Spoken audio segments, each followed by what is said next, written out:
lot of fans on Facebook and Twitter. He's one of the most top 5 followed and talked about superstars on social media. The Rock takes the #1 spot on Twitter, more especially.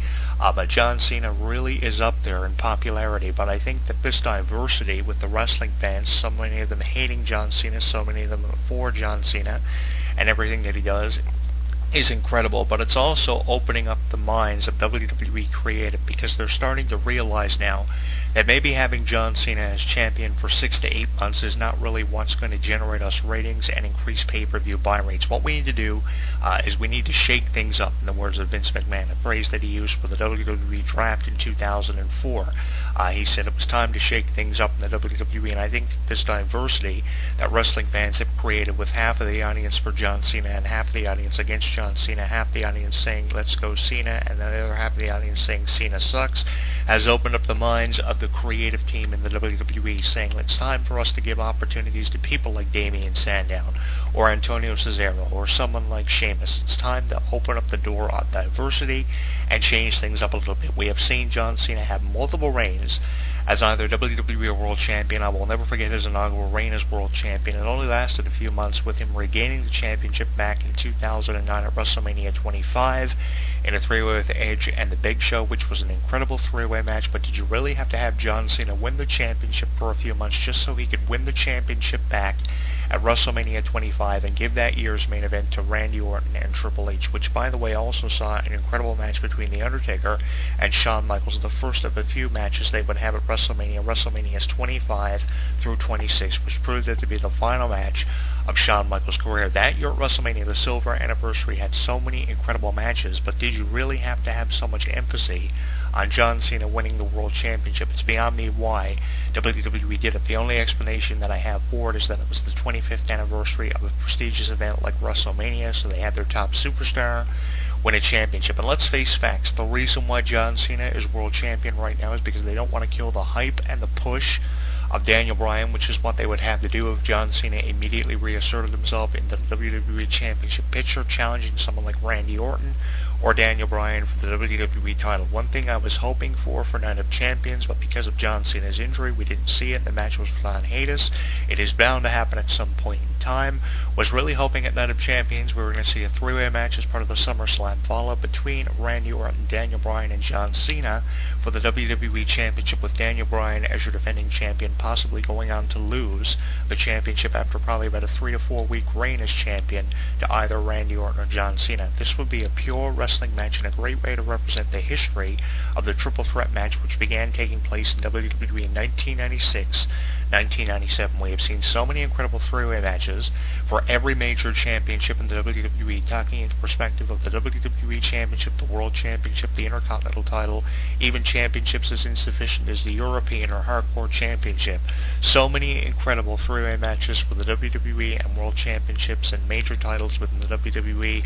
Why not give us this match? It would be the definition of pure wrestling. My pick to win this match, I had to go with John Cena or Randy Orton because of how popular these superstars are and how much diversity they've created in the WWE audience. Half of the audience are for them, half the audience are against them, and all the audience is for Daniel Bryan, which separates him into a completely different category than the John Cena's and Randy Ortons of the professional wrestling industry.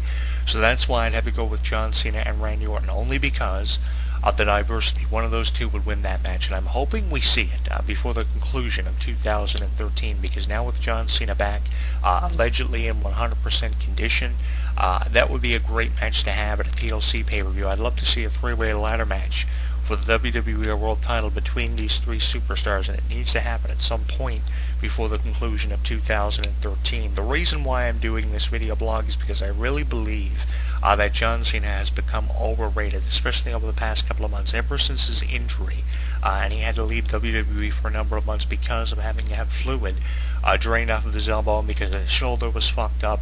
It seems as if he's been over-promoted. The man isn't even on television, and he's still taking away from superstars like Daniel Bryan and Antonio Cesaro and Jack Swagger, who should be either champion or, if not that, a top contender for a major championship. Really thrilled The Real Americans, by the way, are now in top contention for the Tag Team Championships following a victory over the Rose Brothers, Cody Rhodes and Goldust, on a recent edition of Raw Super Show, because now that puts them in contention for the Tag Team Championships. And if not this, I would have rather seen them compete for the WWE World title, because they are at that level. More so Antonio Cesaro, with how impressive he's been in recent weeks. Also, Fandango is another one who comes to mind. I mean, he's been very impressive since his debut at WrestleMania 29. It's beyond me why he hasn't been given any opportunities. Again, this is a prime example of how someone needs to have an opportunity thrown his way. I believe he got one opportunity at the Intercontinental Championship, and because of injury, he had to be replaced in the match by Curtis Axel. That was prior to the Payback pay-per-view, when he was feuding with the likes of Wade Barrett over who should be Intercontinental Champion. It's because of always pushing the maybe 5 to 6 same individuals. We're seeing superstars who have been in line and pushes seemingly forever kind of have to take a back seat, and that is very irritable, speaking from the point of view of a radio show host and columnist. I want a bit of a reprieve in the WWE, and that's why I'm doing a double video blog distribution on the return of John Cena. It is very irritable to be talking about, what, the 500th return of John Cena, quicker than what he's supposed to have returned. I mean, the longest amount of time John Cena was gone for was only a few months, and I think that was when he returned at the Survivor Series to win the World Heavyweight Championship from Chris Jericho after a major injury which took him out of action at that year's SummerSlam. That was back in 2008. I think that was the longest amount of time that he was gone. Before that, of course, he was gone a number of months in 2007. He left in October and was back as soon as January of 2008 to win the 2008 Royal Rumble, the first Royal Rumble win he had under his belt. He went to the WrestleMania 24 main event in a three-way match. We just talked about the history of the three-way matches and how incredible they've been to WWE over the years. He competed in a match with Randy Orton and Triple H. The following year, Randy Orton and Triple H took the WrestleMania 25 main event because of an incredible contribution to the three-way at WrestleMania 24. John Cena comes close, but because of Triple H and Randy Orton's contributions in this match, Randy Orton retains the WWE Championship, setting up for the one-on-one match between Triple H and Randy Orton at WrestleMania 25. Another desperate attempt at bringing John Cena back quicker than what he was supposed to. And this is another example, the latest example, of how WWE are bringing John Cena back quicker than what he's supposed to be back. And with how impressive Damien Sandow was in that World Championship match with John Cena, cutting both a promo and performing inside of the ring, saying that no man would come back from an injury as fast as what John Cena did. He's fooling everyone by playing off that he's not as hurt as what he's making out.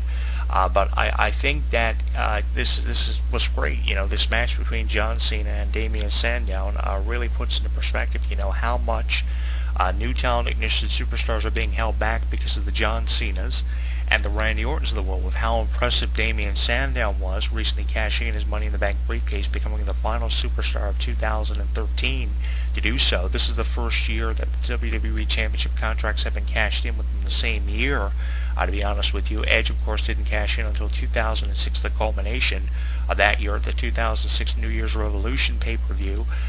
This is the first year in a long time that this has happened, but with how good, getting back to my initial point, Damien Sandow performed against John Cena. In my opinion, Damien Sandow deserves to be WWE World Champion at some point, and I'm hoping we see it either before the conclusion of 2013 or before the culmination of 2014, early on into 2014, probably by the Royal Rumble. I'm really hoping that Damien Sandow becomes either WWE World Champion, and if not that, a winner probably of the 2014 Royal Rumble. It's bound to happen at some point. It is inevitable, just as John Cena being forced into an early retirement is. We are going to see Damien Sandow as World Champion. And obviously now, because of the results of that Money in the Bank briefcase match this past Monday on Raw, because of Damien Sandow cashing it in and losing to John Cena, becoming just the second superstar in history to cash in and lose at an opportunity for the championship. I really don't like how they're starting this trend now of people cashing in briefcases after holding them for months